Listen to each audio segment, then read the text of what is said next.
हा व्हिडिओ त्यांच्यासाठी ज्यांच्या लाईफमध्ये संधी तर आलेली आहे, पण संधी आल्यानंतरही ते त्याच गोष्टींमध्ये गुंतून पडलेले आहेत की मी करू की नाही करू.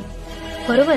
तर हा व्हिडिओ त्यांच्यासाठी. या तुझ्या गुरफटलेल्या प्रश्नांच्या गोंधळात अडकून राहून, या पिंजऱ्यामध्ये बंद राहून तुझी स्वप्न मारण्यापेक्षा या संधीचं सोनं कर. घे एक निर्णय आणि ये बाहेर. हे आकाश तुझ्या स्वागतासाठी. घे मोकळा श्वास इथे, मग उंच उंच घे भरारी. स्वप्नांचा तिथे मार्ग दिसेल. अडथळे येतील मागोमाग तुझ्या, दिशा तुझी बदलू नकोस. हिम्मतीने कर सामना त्यांचा, ही संधी मुळीच सोडू नको. तुझी स्वप्न तुझी ओळख आहे आणि तुझा संकल्प तुझा आत्मविश्वास.